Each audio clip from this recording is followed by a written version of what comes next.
妈妈给我买了婚房。装修时，我准婆婆却天天到场提意见。婚房装修结束后，我告诉婆婆我不想嫁了。婆婆骂我不要脸，骂我把他们当猴耍。我笑着说：“这可不怨我，这都怪你儿子啊！”大家好，开始今天的分享之前，希望你能给人间烟火点个订阅，我将会分享更多优质的内容。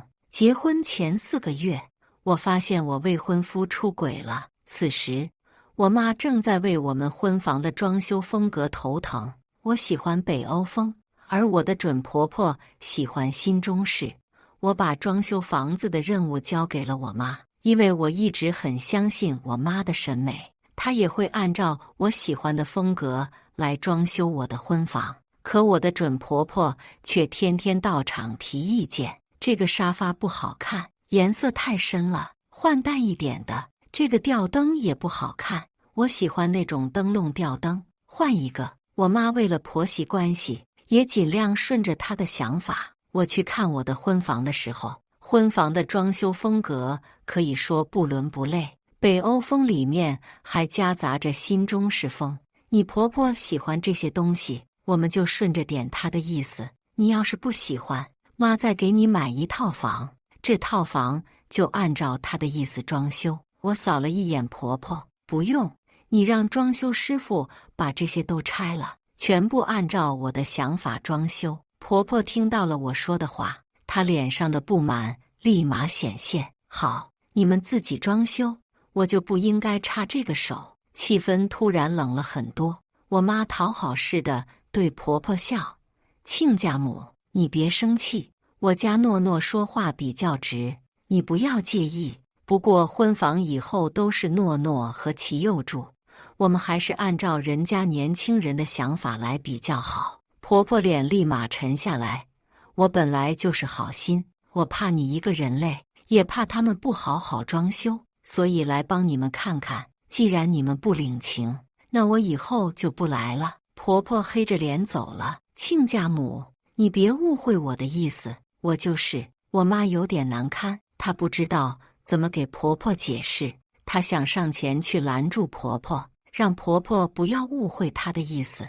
我伸手拦住妈妈，不用管她，反正这个房子以后和他们家没有什么关系。我妈有些疑惑，你这是什么意思？妈，这个婚不能结，齐佑出轨了。齐佑是我的初恋，可我不是齐佑的初恋。在我之前，他找很多任女朋友，他之前女朋友换的勤，每一任女朋友都超不过3个月，唯独和我在一起就是2年。圈子里的人都说我不简单，说只有我能让他收心。我们恋爱2年，他对我一直很好。我怕黑，他会忍着困意半夜起来陪我上厕所，也会在我生病的时候一边心疼到哭，一边照顾我。就是对我这么好的一个人，他一边出轨，一边计划着和我结婚。我是一个演员，而男朋友是爱豆。我们家有钱，我爸用钱给我砸出了不少的资源。我在娱乐圈算不上大红大火吧，但也小有名气。齐佑却不一样，他出道5年，基本没有什么名气。他之前在圈子里面玩得比较花，黑料不少，基本没有人愿意捧他。我们在机缘巧合之下认识，他开始追我。我在娱乐圈有着初恋脸的称号，他的前几任女朋友基本都是网红。你这是换口味了呀？他朋友开玩笑说，喜欢一个人哪有什么口味不口味的，我是真的喜欢许诺，我没有什么感情经验。他说出这句话的时候，我当场脸就红了。感情这个东西很奇妙，我们认识的第2天就在一起了。他的一个兄弟见到我打趣道，这任嫂子怎么跟你初恋有点像？齐佑低沉的声音透着隐隐的不悦，他和他不一样。齐佑虽然糊，但是好在人设不错，普通家庭出身，名校毕业。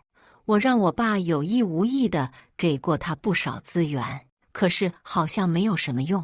他虽然长得好看，但是不怎么吸粉。我能看出来他在我面前的自卑，他会有意无意地说，我们两个不是一个世界的人。他告诉我，他说他害怕我们两个人走不到一起，他说他配不上我，但是我给足了他安全感。我带他见了我爸妈，我爸妈从来不讲究什么门当户对，他们说只要我喜欢，只要我幸福就好。我也会让我所有的朋友认识他，告诉他我这是我的男朋友，我尽量让他融入我的圈子。我们在一起2年后准备结婚，在结婚前4个月，我发现他出轨了。我们工作都很忙，见面的次数本来也不多。那天晚上，他早早地跟我说了晚安，那时候才10点。我问他为什么睡得这么早，他没有回我消息，我以为他睡着了。我刷视频到凌晨1点，实在是太过无聊，于是点进了微信步数。其右微信步数竟然在榜1，他走了2000来步，虽然不多，是他明明告诉我睡了。我莫名其妙的心慌，是我给他打去电话，不出意外，没有人接听。过了一会儿，我又看了看微信步数，又涨了几十步。那一夜我没有睡觉，我订了机票，第2天就飞去了他所在的城市。我敲了很久的门，他才开门。明明在家里，他却穿得格外的严实。宝宝，你怎么突然就来了？他语气透露着几分激动，但是表情却很僵硬。我扯了扯嘴角，笑着说，我这里有工作，姐没有告诉你，是准备给你个惊喜。怎么了？吓到你了？齐佑摇了摇头，当然没有了，你来我开心还来不及呢。我进去坐在沙发上，他却跑进去洗澡了。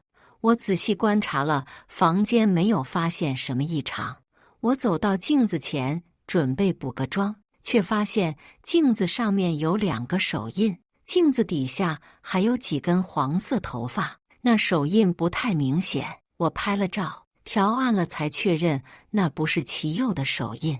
镜子上的手印细小纤长，明显是女人的手印。一瞬间，难过、绝望、恶心涌上心头，我好想哭，但我还是忍住了。我没有选择当面去质问他，我静静地坐在沙发上，就像是什么都没有发生过一样。我一定会让背叛者和插足者付出惨重的代价，但现在还不是时候。宝宝，你脸色不太好，是不是不太舒服？齐佑刚从浴室出来，他边擦头发边问我。我攥紧了手，指甲快要陷进掌心。我忍住，恶心，今天来有点晕车，现在有点恶心。他走过来，摸了摸我的头，手掌放在我的额前，语气满是担心。没感冒吧？我摇了摇头。齐佑坐到我身旁，他手放在我的后颈，将我向他那里靠了靠，他的唇随即印下来。我急忙偏过头，怕被他看出情绪不对。怎么这么久没见，害羞了？他勾起嘴角笑了笑。我现在胃里很不舒服，想吐。我拿起包，下午就要去现场拍广告，我现在得走了。你等等，我跟你一起去。这2天没什么工作，在家里待着也是待着，我陪你吧。他站起来说，不用了，被拍了的话不太好。这2天我主演的电视剧要上映了，这个时间段我不想闹出什么绯闻。我头也没回的就走了，只是我工作的地方并不在这个城市，我下午就飞去了这市。我一边忙工作，一边想怎么查出齐佑出轨的对象。许诺，你看，这个小演员经常买通告说和你长得像，天天蹭你的热度。我拿起手机看了一眼，经纪人说到的这个女生我也注意过，她出道以来经常被人说小许诺。我当时没怎么在意，我就是个2线演员，流量也大不到哪里去，她蹭就蹭吧。只是不知怎么的，我突然就记起了一句话，齐佑朋友说的，我和齐佑的初恋长得有点像。他那个朋友正好在附近拍戏，我假装过去偶遇，他看到了我，哎，嫂子，你怎么在这里？我笑着说，我在这边有工作，无聊的，所以来这里散散心。嫂子，我们这个剧有个小演员和你长得可像了，尤其笑的时候，我故作轻松，是不是叫穆念慈？我之前还注意过他，很多人都说我们两个长得像。对呀，嫂子，我看到过一些热搜，小演员还挺喜欢蹭你热度的。热搜上天天是什么小许诺，我来这里目的不是和他聊这些无聊的事情。我笑了笑，随即话锋一转，你上次说我和齐佑的初恋长得有点像，齐佑的初恋和齐佑是什么时候谈的呀？男二露出尴尬的表情。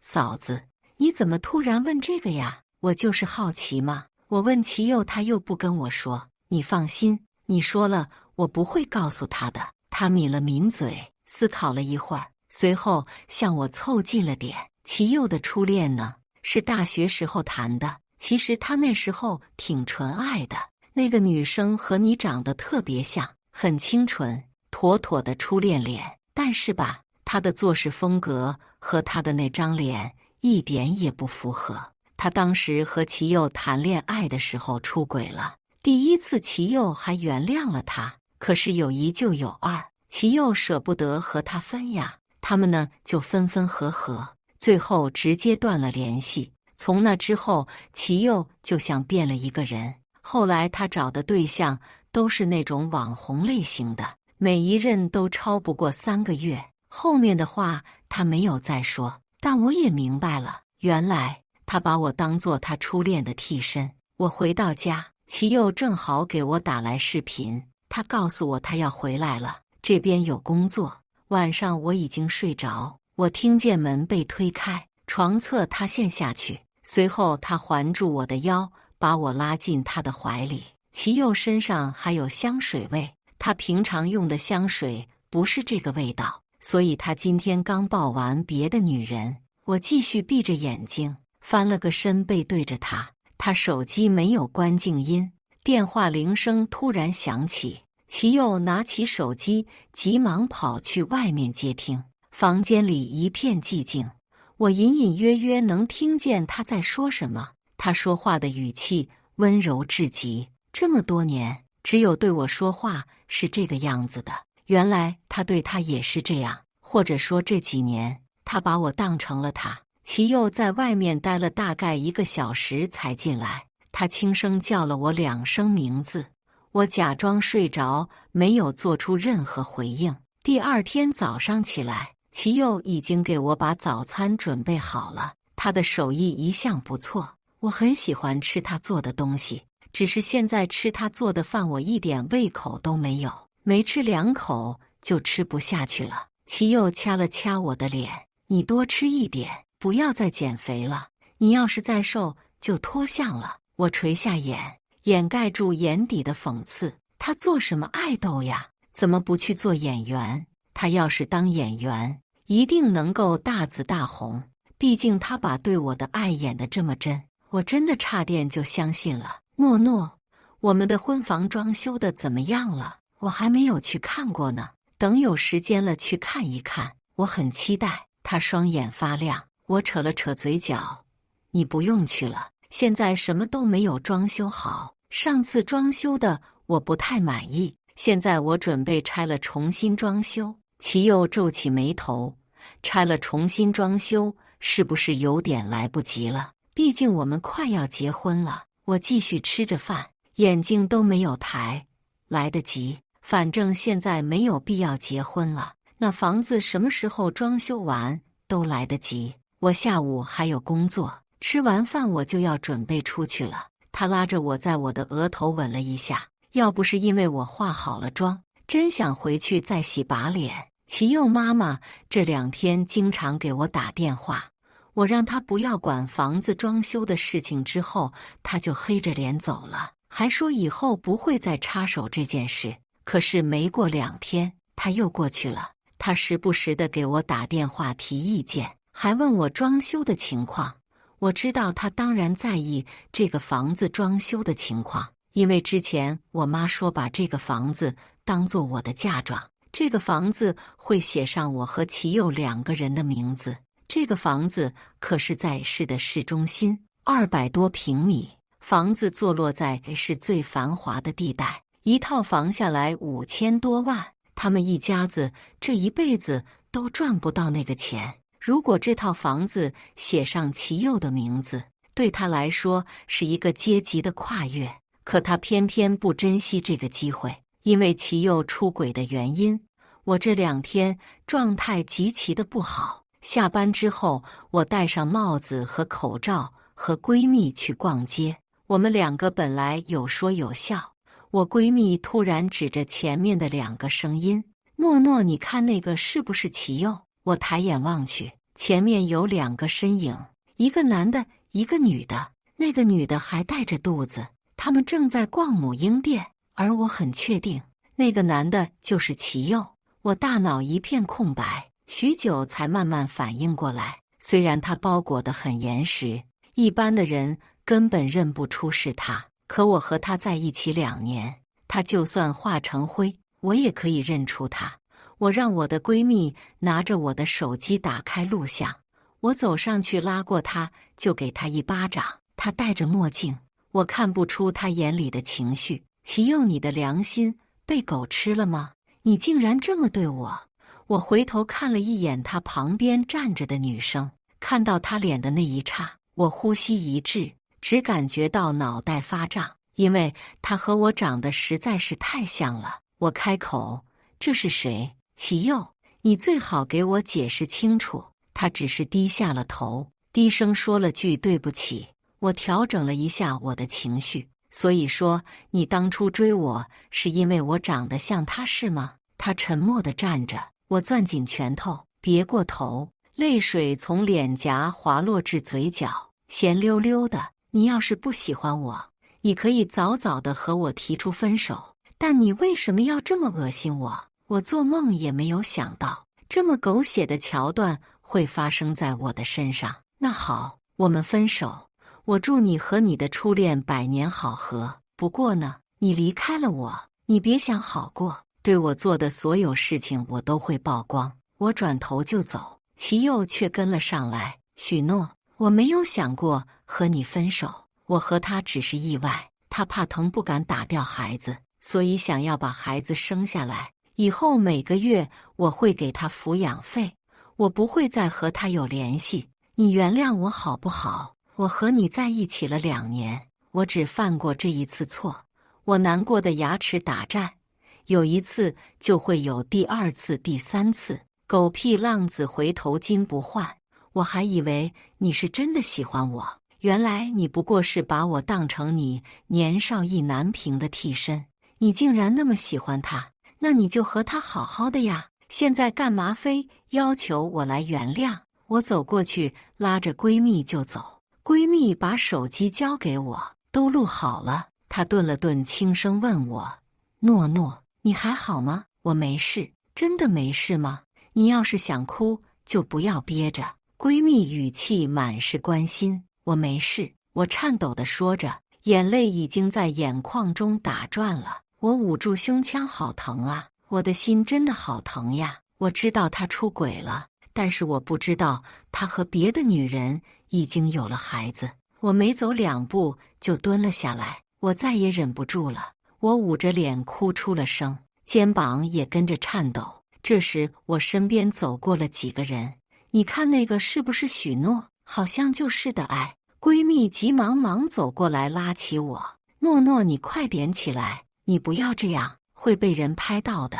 我回去之后一看手机，果然许诺为什么哭冲上了热搜。广场下面有很多的猜测，也有很多人说那根本就不是我，还有人猜我是失恋了。齐佑妈妈的走在吃瓜前线，她打过来一个视频，我看着心烦，我立马挂掉了。不一会她又发来语音：“诺诺，你怎么了呀？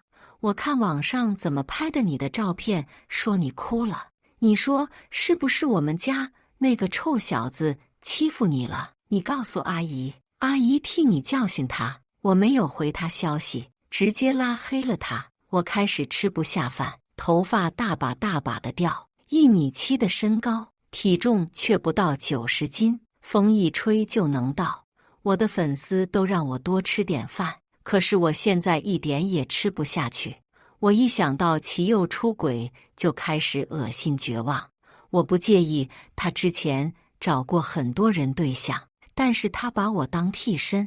他在我们快要结婚的时候出轨他的初恋，这个我不能接受。10天后，他突然来找我，诺诺，之前是我做的不对，但是以后这种错误我绝对不会再犯。我们2个好好的，不要再出什么差错。我们把婚结了好不好？我不能没有你。他说这句话的时候，连我的眼睛都不敢看。原来他也知道他的这句话有多可笑。我咂咂嘴，真替自己不值。2年的感情和钱我都喂了狗了。我冷哼了一声，你凭什么觉得我能原谅了你？我一直单身，是因为我很挑，不是因为我傻。虽然我承认我当初是眼瞎了，但是当我看清楚你是个什么样的人的时候，我只有恶心，对你没有一丝留恋。我早早地把我房间内所有关于他的东西都收拾好，我递给他，拿着你的东西，有多远滚多远，以后不要再来脏我的眼睛。齐佑还想说什么，我直接关掉了门。第2天，我正在录综艺，齐佑和他妈却突然跑到我录制的地方来。他妈见到我的时候，砰的一下就跪在地上。我打开手机录音，急忙把他扶起来。你这是干什么，阿姨？他一把鼻涕一把泪地说：对不起呀，许诺，都是因为齐佑犯了糊涂，才会发生这种事情。他说着又打了齐佑一巴掌。你跪下来给许诺道歉。齐佑皱了皱眉，妈，你快点起来，不要这样。齐佑他妈剜了齐佑一眼，真没有出息。我急忙扶起他，阿姨有话好好说，您不要这么跪着，我受不起。毕竟这是在外面，要是被人拍到这一幕，也不知道会造谣成什么样子。我还是能忍则忍。你今天要是不原谅他，阿姨就跪1天。阿姨，你不要逼我好不好？您换位思考一下，如果是您的丈夫做的那样子的事情，你能原谅吗？趁我们还没有结婚，我只想及时止损。其实也没有什么呀，你不是演员吗？看电视上那些男的，有个3妻4妾很正常的呀。齐佑只不过是犯了一个男人会犯的错误而已。你只要你原谅了他，我保证他以后不会再犯的。而且他也跟我说过，他会和那个女的断掉所有的联系，而且婚房都要装修结束了。我付出那么多心思，你不能突然不结婚，拿我们当猴耍呀。我摇了摇头，看了一眼齐佑，扯起嘴角笑道：阿姨，这可不怨我，要怪你怪你儿子。我还要去录制节目，麻烦你们不要再来打扰我了。阿姨，你不听劝的话，你想跪就跪着吧。我花钱让人去帮我查那个女的消息，我查到她是慢脚上着几万粉丝的小网红，名叫赵毅。我看了一下她的视频，前期的视频没有什么流量，发的就是一些普通的照片什么之类的。赵毅火是最近几个月，因为有人发现赵毅跟我长得像，于是他就开始模仿我，于是有了不少的粉丝。我点开下面的评论，果然看到了齐佑的小号。赵毅的每一个作品他基本都会去评论。我正翻着赵毅的作品，突然弹出一条私信：大明星对我一个小网红这么感兴趣吗？我回复：是挺感兴趣的。我很好奇知三当三是什么样的人。赵毅又发来消息：你过就是一个替身，他自始至终喜欢的只有我一个人，想和你结婚呢，也就是看上你们家的钱和资源，所以你最好识趣一点。我回复：识趣？怎么个识趣法？你们要是结婚，我和他的事情你就睁一只眼闭一只眼，毕竟我们现在都有了孩子。我知道你是真的喜欢齐佑，离不开他。我不和你抢结婚对象的话，你确实比我更适合他。我笑了，这都是些什么逆天发言？把我和赵毅的对话全部截了屏，然后把我收集的录音和拍的视频全部整理下来。我发了一条微博，我要把这对狗男女曝光在网上。齐佑和我的名字立马出现在热搜，是他们两个什么时候谈恋爱的，而且快要结婚了。天尼，这女的知三当三，说话呢这么理直气壮，他妈的发言也是逆天，说什么古代三妻四妾很正常，她只不过是犯了一个男人会犯的错误而已。当然他们也没有放过我，有些黑粉立马出来攻击我，这姐还在立什么单身人生，原来快要结婚了。楼上不能这么黑呀，许诺现在是受害者，重点是男方出轨了呀，怪不得齐佑那一段时间资源爆炸，原来是抱上了娱乐圈的千金呀，就这还不知好歹，还把人家当作替身。虽然很不合时宜，但我还是想起了一句话，人终将被年少不可得之物空其一生。热搜爆了之后，齐佑立马给我打来电话，许诺，你至于吗你害了我的一生，把那条微博删掉好不好？你告诉他们你是开玩笑的，那些都是假的，不然我和赵毅以后出去怎么抬头？不抬得起头是你们的问题，现在和我没有任何关系。一辈子很短，忍忍就过去了。我点了发送，然后拉黑了齐佑。我发布了这条微博，其实对我也稍微有一点影响，因为我有一个剧快要播出，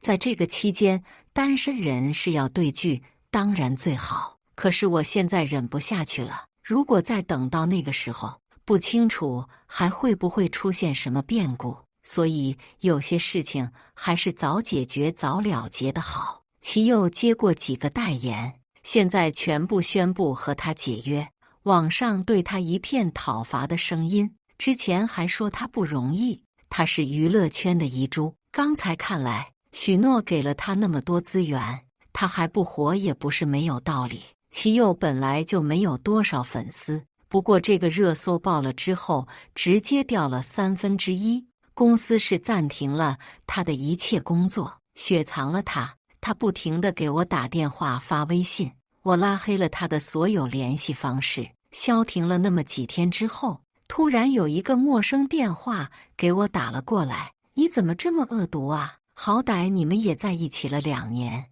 你们分手就分手，不至于置他于死地吧？这个电话是齐佑妈妈打过来的，你也知道我们在一起2年啊，那他那样对得起我吗？我扬唇懒懒地说，我告诉你，齐佑这2天情绪很不对劲，他要是有个3长2短，我不会让你好过。哦，阿姨，你这是威胁我吗？我可是录了音的哦。那边突然响起来齐佑的声音，妈，你不要再这样子了，是我对不起他，以后不要去骚扰许诺了。我不知道他这句话到底是有意让我听见，还是无意让我听见，但是有那么一刹那，我的心中泛起了苦味。这2年我们相处的一幕幕，如走马观花一般一一掠过，把他介绍给我的朋友，他们都说我们有多么多么的般配，他的朋友也说他是浪子回头，我们终于要修成了正果。我以为我的初恋很成功，我们会一直到结婚，可是我们的结局却让我觉得我像个笑话，但是我也绝对不后悔。幸好是在结婚之前发现的，如果这件事情发生在我结婚之后，我不敢想象我会有多么的崩溃。网上对我的争议不断，虽然大多数都是骂齐佑的声音，但我多多少少也受到了一些影响。有的人骂我爱丽人设，还有人说我长着一张初恋脸，交的男朋友却是海王，说不定我也玩的话，背地里就不是什么好东西。对于这些评价，我做不出什么回应，我也无法反驳，毕竟我是一个演员，也是一个明星。这些评价看着看着也就习惯了。我的剧上映了，上次的那个事情给我剧带来了很大的热度，这让我很意外，是我的第一部大女主剧。当初演这部戏的时候，费了好大的心思，我每天熬夜琢磨着哪个场景该怎么演出，这句台词该用什么样的情绪说出来。男主虽然不火，他的演技很好，这部剧爆了，我很意外。突然有很多高奢代言找上我，我的粉丝又涨了很多，我的事业节节高升。原来上帝在给你关上一扇窗的同时，真的会再打开一扇窗。感情失意，事业得意，至于其幼，我已经好久没有听到过他的消息，娱乐圈里面已经听不见他的名字，偶尔听朋友提起，他回老家开了一家火锅店，去那里当老板。我内心很平静，听到他的消息的时候，内心已经翻不起任何一丝涟漪了。我也渐渐地放下了我那段失败的感情。我越来越忙，一年到头休息不了几天。我拍了很多的剧，也拍了一些电影，成绩还都不错，拿了一些奖，成了影后。很多年后，再次提起他的时候，我只是轻松一笑。我和他的故事早就过去了。以上就是今天分享的故事，大家有什么想说的、想吐槽的，欢迎在下方评论交流。也更希望能给人间烟火点个订阅，我将会分享更多优质的故事内容。